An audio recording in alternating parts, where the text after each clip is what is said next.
সিরিয়ার আলেপ্পোয় বাঁধভাঙা উচ্ছ্বাস। নিজস্ব সংস্কৃতিতে সিরীয় সেনাদের স্বাগত জানাচ্ছে আলেপ্পোর মাসকানার বাসিন্দারা। কুর্দি নেতৃত্বাধীন সিরিয়ান ডেমোক্রেটিক ফোর্সেস এসডিএফ সরে যাওয়ার পরই আল শারা সরকার এলাকার পুনঃনিয়ন্ত্রণ নেয়ার পর উল্লাসে মাতেন তারা। আমাদের সঙ্গে এতদিন যে বৈষম্য হয়েছে তার অবসান ঘটেছে আজ। এবার আমরা স্বাধীনভাবে বাঁচব, পুরো সিরিয়াবাসীও স্বাধীন হবে।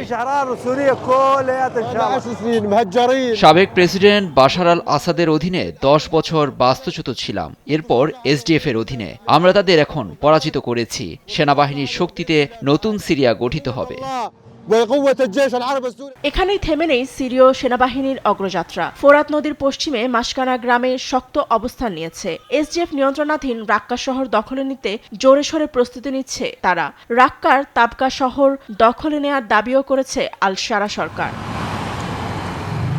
সেনাবাহিনী অগ্রসরের কারণে রাক্কায় হামলার প্রস্তুতি নিচ্ছে এসডিএফ এর যোদ্ধারা। প্রস্তুতির অংশ হিসেবে ফোরাত নদীর উপরে দুটি সেতু উড়িয়ে দিয়েছে তারা।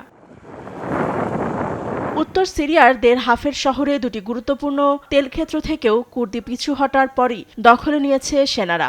অঞ্চলটির একটি গ্যাস ক্ষেত্র ও বিমান ঘাঁটিও নিয়ন্ত্রণ হারিয়েছে এসডিএফ। সেখানে সরকারি এবং এসডিএফ যোদ্ধাদের তীব্র লড়াইয়ের ফলে বাড়ছে আতঙ্ক।